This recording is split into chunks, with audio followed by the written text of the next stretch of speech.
Hello, everyone. This is Rebecca Green for the Whiny Palooza podcast, and I am very excited today because I get to talk to the wonderful Trisha Thornton. Trisha, thank you so much for doing this with me today. Absolutely.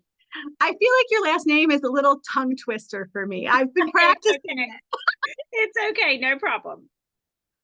So, I want to tell you a little bit about Trisha. She is a licensed professional counselor, a registered play therapist, and author based in Nashville, Tennessee. I've never been to Nashville. Yeah.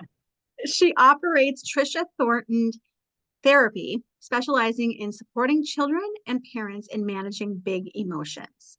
Trisha holds a BS in Human and Organizational Development from Vanderbilt University and an MA in Counseling from Denver Seminary. Her book, Blessing from Fear, offers transformative insights into understanding and utilizing fear positively. I cannot wait to ask her about that. Trisha's extensive background includes roles as a certified school counselor and work in both public and private schools before establishing her private practice. She's originally from Atlanta and she enjoys exploring Nashville with her family and their white German Shepherd. Well, Trisha, I have so many questions. First of which, totally off topic, but what brought you to Nashville? Yes. Well, Vanderbilt brought me to Nashville straight from Atlanta. So I went to college at Vanderbilt, loved Nashville, loved my experience there, and then went away to graduate school. And really, a job with a clinic opened up right after graduate school. So I went right back here to Nashville and haven't looked back. So That's I awesome. really Like I said, consider it home. I've never been there, but I will one day because I'm fascinated by it. Yeah, it's really fun. So I would love to learn what inspired you to go into counseling. Probably, I would say my mom's career as a therapist. She is near retirement now, and but has worked for years and years as a private therapist, and I think that probably influenced me originally. Really, I had just always kind of been drawn to that helping field. So it was just very natural for me to get in. It was pretty clear as I went through the years of being a school counselor and in a private practice before that, that children were my draw. My practice, I do see all ages, including adults, but my specialty with the play therapy piece is with children. Well, and can you tell everyone exactly what play therapy is and why it's effective? Because I feel like people don't know.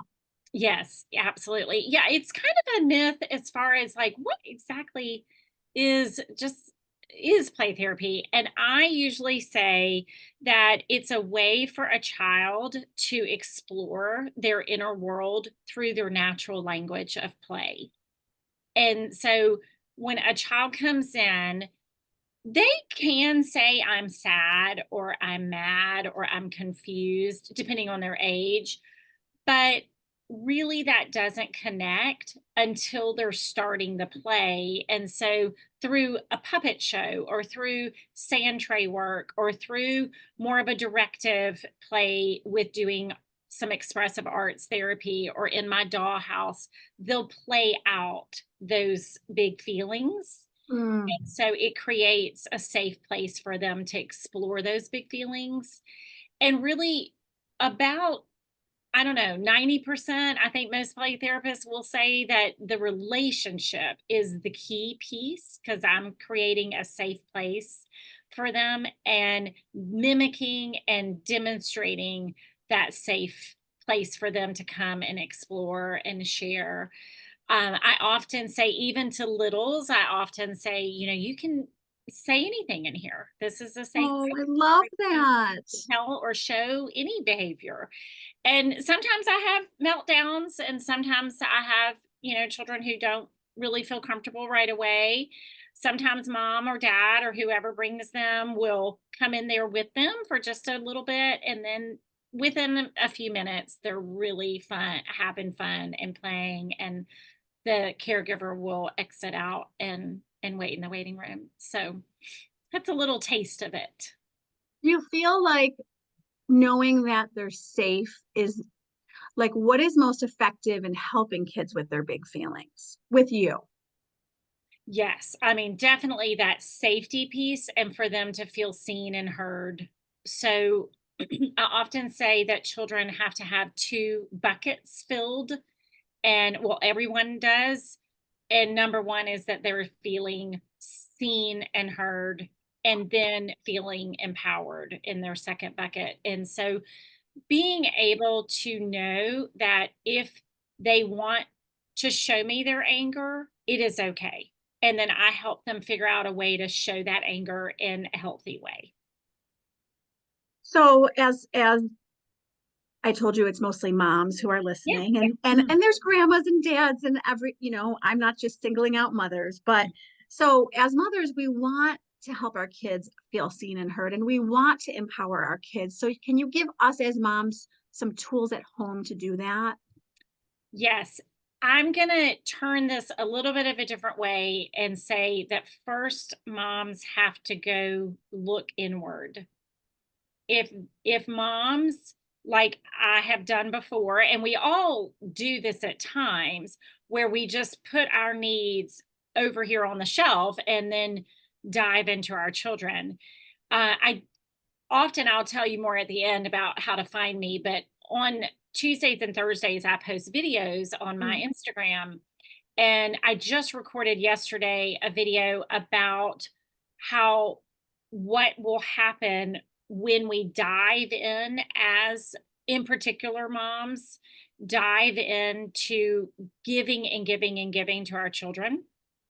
And then we wind up exhausted and angry. And, Yeah. and those are the two tail signs for me that something's amiss. And so first, I would say explore what's your trigger. What are the things that are surfacing up for me from my own childhood that are causing me big feelings when my child is having a big feeling. A great tool that I use often is, I will call it a mommy timeout, grandparent timeout, parent, whatever, whoever the caregiver is, timeout.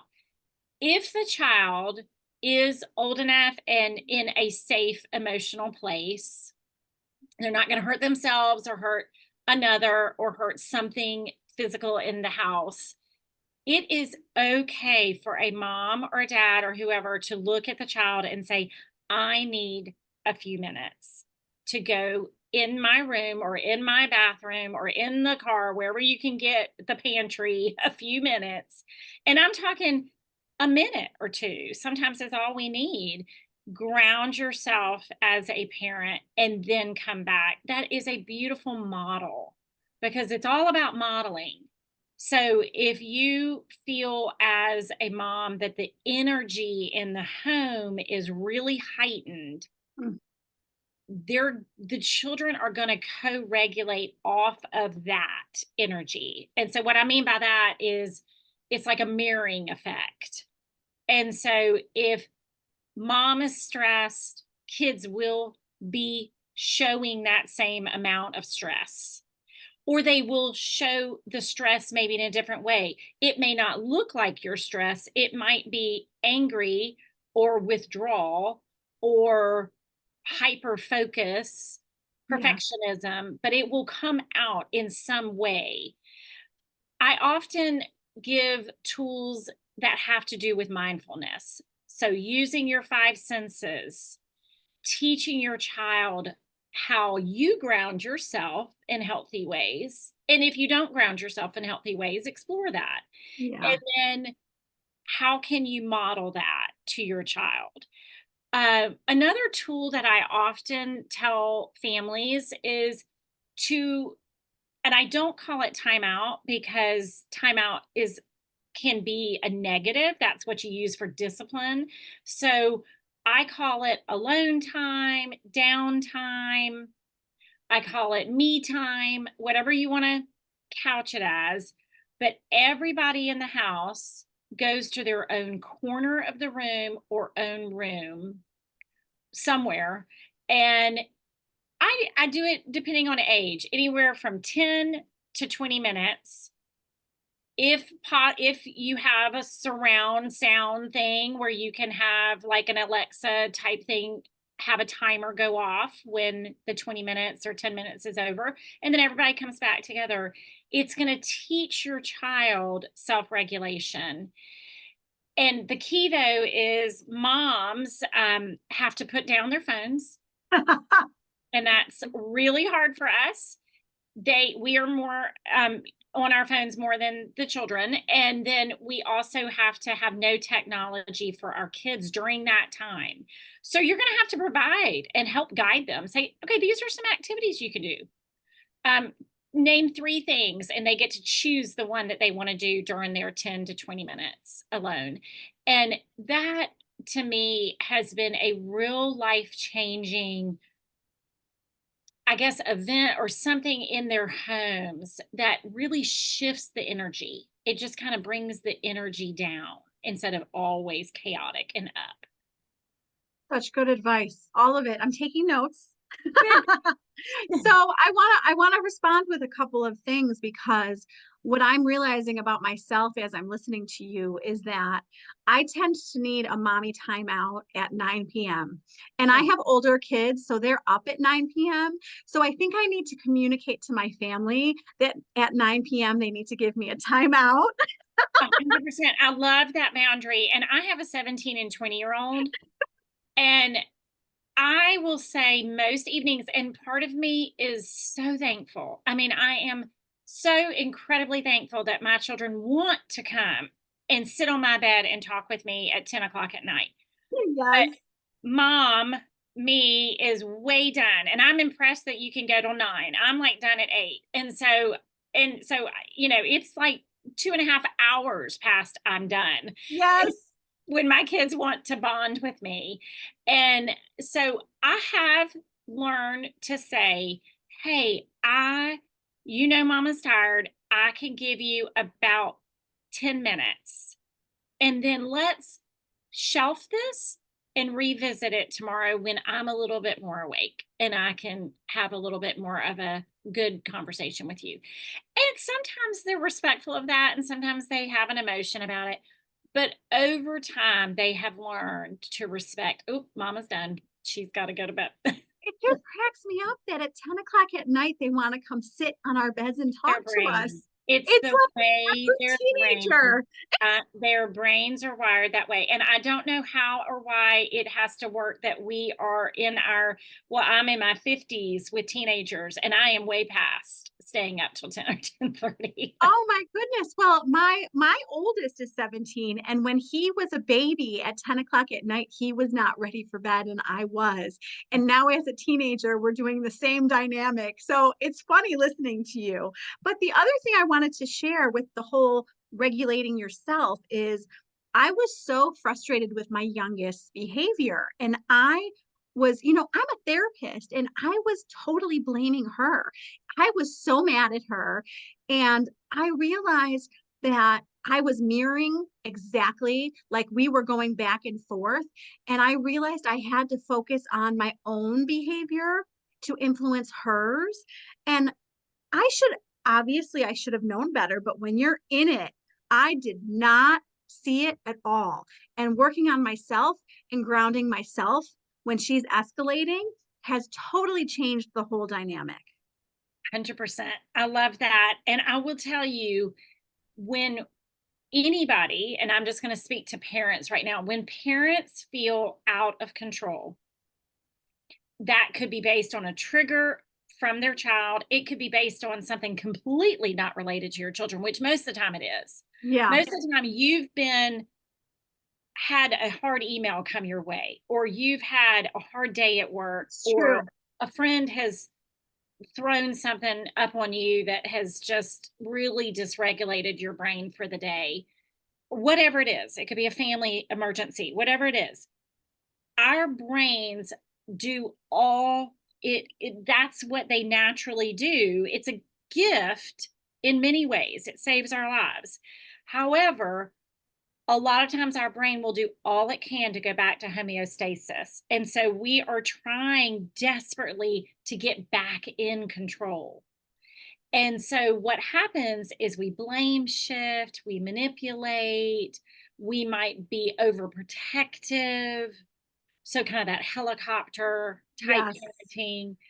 Um, or we get dismissive where we just can't engage. It's too much. So we Yeah. back up. And so I feel it kind of, speaking of country music, being from Nashville, I think of Garth Brooks' song, The Dance. And I think of just that back and forth movement between a relationship, and that could be a partner, but it can also be a parent child relationship where we just throw our stuff onto that child. Mm. Yes. Not Yep. easy. All Parenting of our is not baggage. easy, and there No, is no perfect parent. no. Oh my gosh. And I tell everyone that the fact that they even care to listen to this and try to do better makes them such amazing parents. I say that about every day in my office. So big piece of what I do is work with parents, and in fact, that's probably shifting almost to be as equal or even more than me Mm, working with their child. yeah. Ideally, I don't want their child in therapy. I want their child to be healthy and not have to come in here. So I am doing all I can to teach the top of the system so then they can filter those healthy ways down. And Yes. then maybe their child won't have to come as many times or even at all. Even though I am a therapist, I'm very pro therapy, but I ideally want the parents to be the ones to be guiding. And so what I often tell them is if I knew everything I knew now when my children were younger, it would have been great. But I didn't. And so now I'm teaching others. And I Yes. always say, stop beating yourself up as Mm, a mama. yes. And a lot of tears come down, and a lot of dads' tears come down. And I often say, if your child ends up in this office, it is okay. That does not mean you have failed. It does not mean you've failed if your teacher calls and says, Johnny kicked Susie. It is okay. We will figure it out together. Well, yeah. And we're We not just get perfect. a lot of negative feedback Yes. as We're moms. we're not perfect. Our kids aren't perfect. I tell my kids all the time, I screw up, you're going to screw up. It's part of the experience. And that's a beautiful model for them to Yeah. hear. I will never forget the first time that my daughters, we have a really small house, and I can picture it now. I was in the hallway and just lost it. Whatever was happening in my own little body and in my own world, I just boohooed. And the kids came out and they were like, what is wrong with mom? So I to be able to tell them this has nothing to do with you. Mom's just having a hard time and I'm trying to figure out how to balance within me.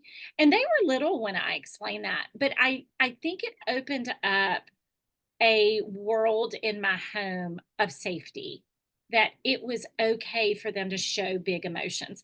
Oh, I Now, love in a that. way, that could be difficult because they felt free to show big emotions. And those big emotions are really big, and they do We happen a lot at night. we want that. It's not easy for us, but we want that. Absolutely. So I want to talk about your book Yes, because I am so fascinated. So the title is Blessing from Fear. And I think you teach people understanding our fears and growing from our fears and the positive from our fears. Does that sound accurate? 100%. So, can you talk to us about your book and what we can learn from our fears? Because I love this topic so much. Yes. So something that I haven't talked about as much from the book that I'll pick on today is this idea of our false selves. And Mm, so, a lot of times, in order to manage our big feelings within us as individuals, whether you're a parent, teacher, grandparent, business person, whatever it is, single, married, whatever, we will develop some type of almost like false identities, not necessarily big multiple personalities, but we will develop a way to manage these big feelings. And so I go through those and name them throughout my life. And I also, throughout the book, go through the developmental stages for children. I use Eric Erickson. You know him as a therapist, Psychology 101 back in college days. Yes, yes. And I go through all of his psychosocial stages. And then I also go through the faith development stages. So there's a big spiritual piece to the book as well. And what I'm doing then is throughout it, I'm giving parent examples and parent directions for parents. I even give scripts of here, Wow. when your child says or does this, this could be an option to say this and do this. A lot of the book is teaching, giving affirming language to your children. And what I mean by that is acknowledge the feeling. Just simply acknowledge it. Even when the meltdown is occurring and they're screaming and kicking and hitting you, you can say in the moment, even though the elevated energy, you can say, "Whoa, I really see and hear you are really mad." And that will just immediately let the child feel like, oh, they get me. They get me. They get me. It won't bring it down 100% right away. But over time, they will begin to realize, oh, I'm not so alone in this situation. So throughout the book, I use my stories as examples. Makes so much sense. I mean, where were you when my kids were little? That's what I'm I was going through it too. That's where I was. I know. Well, so, we all have, I would say, big fears. I mean, I talk to women about their fears all the time. I know that one of my fears that I've been talking to my friends about is, we're starting to let go more and let them do more, and it's scary. So, you try not to be a helicopter mom, but, it can be scary to ease off and let them explore. And, there's lots of fears. We all have lots of fears. So, how can we learn from our fears and bring positives out of our fears? Absolutely. So, one of the key pieces is to name them. Mm, Have to just name them. It will minimize the power that that big feeling has over you. Fear, I believe, is the root of a lot of those big feelings. So you have the fear, then out comes the anger, the anxiety, the confusion, the feeling of wanting to control. And it kind of goes back to what I said before. When I was little at 6.5 and two traumatic events occurred that ignited the fear to then take hold within my life that I talk about in my book. I open with these events. That right then set up a place in my brain where I constantly was trying to balance and go back in control because I felt like everything was out of control. So that string was throughout my whole life. And so one of the key factors is just to simply begin to name, I feel blank. And without judgment, without any self criticism, inner critic screaming at you, it is okay to feel any feeling we feel. It's just, what are we going to do with them? And that's kind of my motto in my office and in my life. Not easy. so, so I'm just thinking about all of the examples that people have given me. So you name your fear and you identify it, and that helps. And then what can What someone next? do with that? Yes. So what's next is then another piece to this is to figure out, okay, what are the truths and what are the lies? Mm, So I name, I feel overwhelmed. I would say that's a big feeling that a lot of parents feel. Whatever the situation, don't worry about what the situation is. The feeling is I feel overwhelmed. So then you can then explore, okay, what is the truth in this situation and the lie? The truth is, yes, these circumstances around me are overwhelming, but I'm going to choose to do this action today for this little moment in time to begin to settle my nervous system to allow me to feel more settled within me. So I am going to do the five senses activity. I am going to deep breathe, do yoga, journal, get out and touch a tree and be in nature. And I'm talking within, this could be 3 minutes. It doesn't have to be like you have to take a whole mommy day, because Right. nobody has a whole mommy day. Um, that's not reality. The reality is moment by moment, we're trying to ground ourselves as parents because it's a constant tug of war of us, like you said, letting go, not trying to helicopter, trying to be present. It's all those Mm, big all buzzwords, of it. and it's exhausting. I should count how many times I reset myself all day. Absolutely. We would, it's a lot. It's right, because we're constantly needing to reground for sure. I identify with that statement that you said so much. Mhm, mhm, Yes, you understand motherhood. You're living it. mhm. Yes. I'm So living it, and then I'm being a therapist to children. So it's you're double doing both. You're doing both. whammy. So you were in the school system and you moved to private practice. So how has that impacted your work from what you could do in the school to Hmm. moving? Like, how has it changed for you? I think it shapes my practice to be maybe a little unique Mm, because when I approach a situation where I have a child who's acting, let's say, and I hear this often, I hear, okay, my child is only acting up at home and not at school. So a lot of times what I'll do is I'll say, "Hey, give me permission if you feel comfortable with this, let me contact the teacher. Let me hear from the teacher. What are they doing then? Because something is working in the school. And so let's have a partnership here." And so I come at it because I love was that. not only as a school counselor, but I was on the administration side and working with admissions and heads of schools and principals.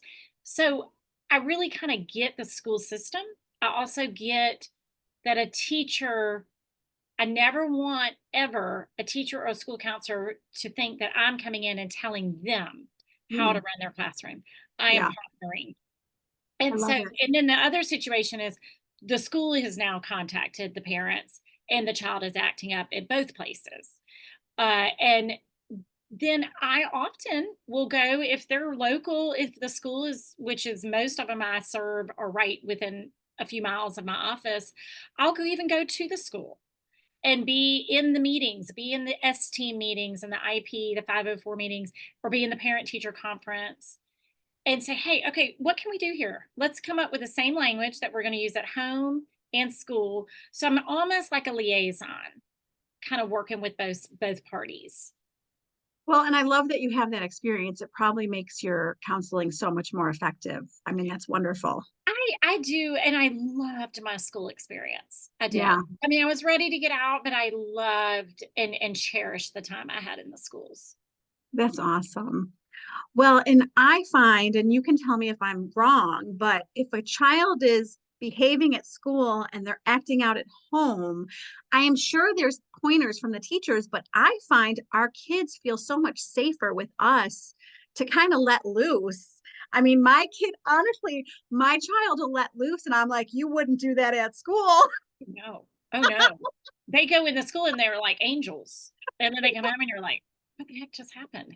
I Where'd you know. go? Another little tidbit that I like to often tell parents, especially really of all ages, but especially that middle school age or late elementary age, I will give permission to the parent to be okay that you're going to not have a child be very nice in the car on the way home from school. or right when they get off the bus. Oh, yes. They have been on all day and they are exhausted. Their brains are fried, their emotions are fried, especially if they're a high energy child or an insecure little one. Their anxiety, they have kept it at bay. That's when I say go have that me time, that downtime for that 10 to 20 minutes so everybody can come down. Then you can ask, how was your day? And you still might not get a lot, and that's okay. It doesn't mean that they don't love you or they don't want to share with you or they're never going to come to you as a mama. It just means they just need some time. Oh, such good advice. I never know what I'm gonna get, and I pick I my know. daughter I up, know. so I'm like, "Let's see who gets in the car today." Exactly. And a great statement is be okay in that discomfort and don't let that then trigger you as a parent of, oh my gosh, my child doesn't like me. No, that's not true. They adore you. That's why they're showing you the cruddy behavior. So true. It's so true. It's such good advice. It's just hard in the moment. Oh, And there is a difference between disrespect and what we're talking about. Disrespect then needs to be reined in, and there needs to be some discipline and some reward system put in place. Most children respond better to rewards than takeaways, but sometimes you ultimately have to take away something. But I often promote reward systems because that will encourage positive behavior. absolutely. Well, and I hope that everybody listening realizes you and I have done the training, the classes, the courses, the teaching, and you and I still have to work on ourselves as parents. So, I mean, hopefully that puts it into perspective for people. 100%. I always tell people, my children as a therapist have been in therapy, and that is okay. That's Yes. okay. My husband Yes. have been to therapy. That is okay. And when you read Blessing from Fear, you will see and hear that thread throughout of how hard my husband and I have worked. So Mm. it's not easy. No, it's not easy. It's wonderful. It's the best job we could get is to be parents, but nobody said it was easy. Mm-mm.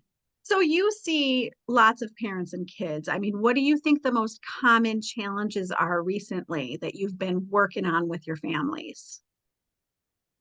Oh, that is always a hard question because I do feel like there's a few, but I would Yeah. say the target, I get the same email, same phone call of my child is dysregulated.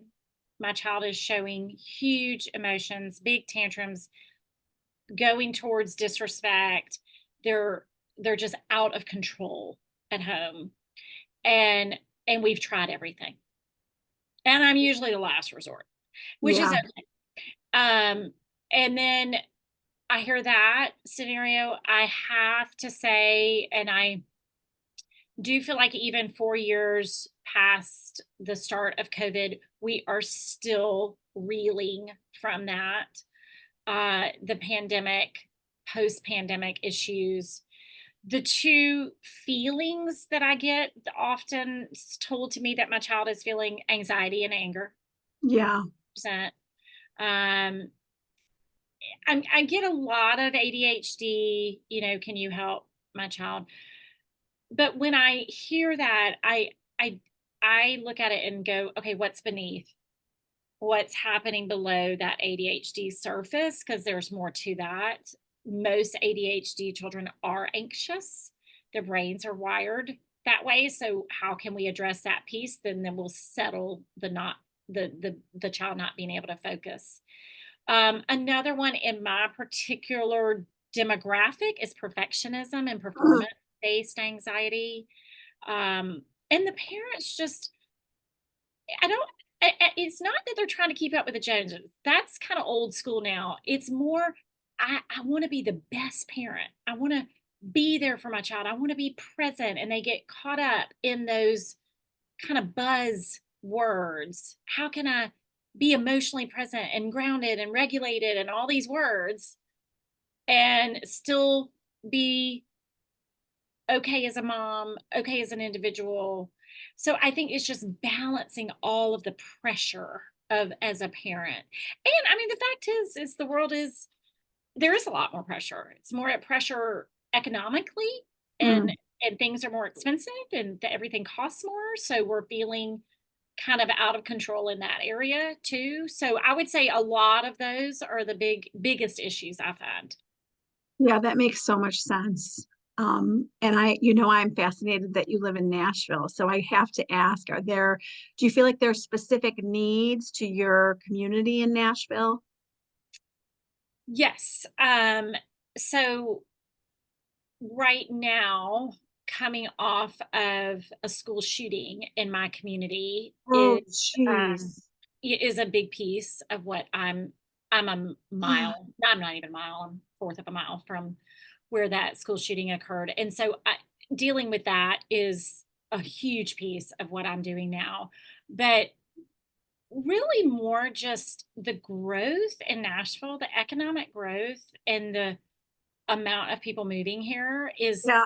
is beautiful, but it can be really overwhelming and it puts a lot of pressure on parents and our school systems are really struggling right now and our public school systems. So trying to balance getting those up and performing better and that pressure that's felt on the principals all the way down to the teachers to the parents. So it's a systemic issue.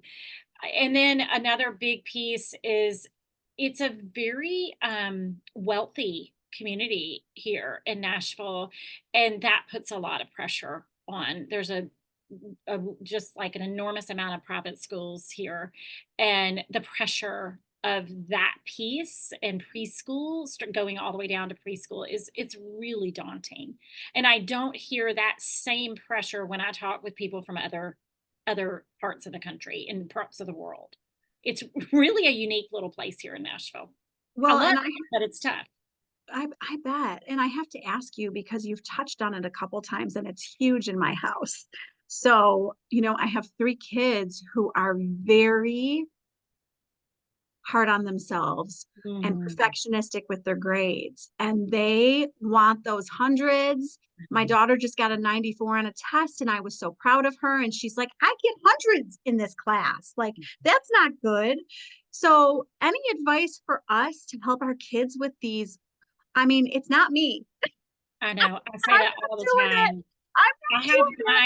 my youngest is that too, and I don't put the pressure on her. It is internal. It is societal.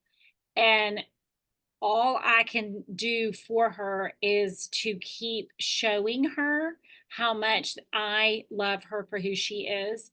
The more you Mm, pump them up and love that. say, and use that affirming language, use that script. I see and hear that you are not happy with that 94. Wow, that must be kind of hard to Mm. figure out how you're feeling on that one. So you're not affirming, you are affirming, you're not those encouraging them that a lot of times a parent will go to a phrase like, "Oh, sweetie, it doesn't matter what you get. I'm so proud of you. That 94 is incredible. I mean, it's okay that you didn't get 100." We try to fix that and pause for a second and just acknowledge that they are unhappy. They're mad at themselves and acknowledge that. And then you can say something like, wow, that's kind of seems like a lot of pressure. I wonder if there's a way we could kind of figure this out together. And that word together is enormous for the child of all ages from 18, 25 down to 3. And That's so beautiful. I guess just trying to affirm them. Mm. That's a difficult piece and a lot of parents are feeling that juxtaposition of Oh, I was not my best self. I was like, are you kidding me? You're upset with a 94. right, right, right. And so that's when you say, I'm going to go over here and like say all those statements in my pillow as a mom and be like, are you kidding me? And then you can come back and kind of be the more affirming. I love it. I love it. Well, I think you are fabulous. Your families are so lucky to have you as their counselor. I can tell. Can you tell everyone where they can come hunt you down and find your book and all the stuff? Yes. So book wise, they can buy it anywhere books are sold. Okay. Also, they can go directly to my website. Sometimes that's just the quickest and easiest. So trishathornton.com. Right on the homepage is a little Shopify icon. Click there and you can order the book and have it sent directly to you. You can also find me on Instagram, Facebook, LinkedIn at Trisha Thornton Therapy. And like I mentioned before, every Tuesday, Thursday, I post little 2 minutes with Trisha Thornton videos. Tuesdays are typically child parent focus, and then Thursdays are just kind of general, more self-care focus for adults. And sometimes I throw in a parenting piece on Thursday, but that's usually the setup. And then I also am doing different speaking engagements. So if anybody ever is looking for a speaker to come to a group of parents, professional development in the fall, that's kind of where I'm kind of going towards at this point right now. A lot of women's conferences and stuff like that. There is a place on my website to inquire about speaking. Wonderful. Well, I can't thank you enough for your time and all your wisdom today. I loved talking to you. Thank you. I enjoyed talking with you too. And I love your accent Yeah, it's very strong. so much. I was like mesmerized when you were speaking. I'm glad. This is Rebecca Green, and I want to remind everyone to spend every day laughing, learning, and loving. Thank you for tuning in to the Whiny Palooza podcast. If you like what you heard, please be sure to subscribe so you never miss an episode. While you are there, leave a review. I love to hear your feedback. Thank you so much for listening. Until next time. This show has been produced by Market Domination, LLC. To discover how you can have your own show completely done for you and turn it into a real published book and become the authority in your marketplace, go to www.marketdominationllc.com/podcast offer. 49 faces looked to him in triumph. Over the last 12 months, they had each taken turns and promoted his business for a week at a time, driving over $987,342 in revenue. What if you had a network of 50 centers of influence who promoted your business every week for a year? Grab your copy of the #1 Amazon best-selling book, The Ultimate Guide to Growing Your Business with a Podcast, at 33% off the Amazon price by going to ultimatepodcastbook.com. Again, that website for 33% off the Amazon price is ultimatepodcastbook.com.